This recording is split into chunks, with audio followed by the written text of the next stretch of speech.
10ஆம் வகுப்பு பொதுத் தேர்வு முடிவு வெளியான நிலையில் பழனியில் அரசு பள்ளி மாணவி ஜெயஸ்ரீ 500க்கு 496 மதிப்பெண்கள் பெற்று சாதனை படைத்துள்ளார்.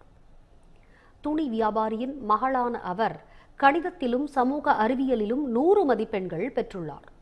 அரசு பள்ளி ஆசிரியர்கள் சிறந்த முறையில் பயிற்சி அளித்ததே தனது சாதனைக்கு காரணம் என கூறிய ஜெயஸ்ரீ எதிர்காலத்தில் ஆடிட்டராக விரும்புவதாக தெரிவித்துள்ளார்.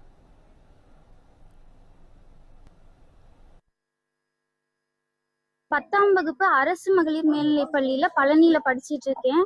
இப்போ வந்து 496 மார்க் எடுத்திருக்கேன்.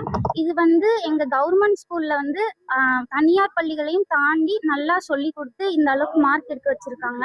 இதுக்கு உறுதுணையா இருந்த ஆசிரியர்கள், தலைமை ஆசிரியர், கிளாஸ் டீச்சர்ஸ், மற்ற ஸ்டூடெண்ட்ஸ், எங்க பேரண்ட்ஸ் எல்லாருக்குமே ரொம்ப நன்றி. அடுத்து இப்போ சிஏ படிக்கலான் இருக்கேன். இதே ஸ்கூல்ல தான் 3rd குரூப் படிக்க போறேன்.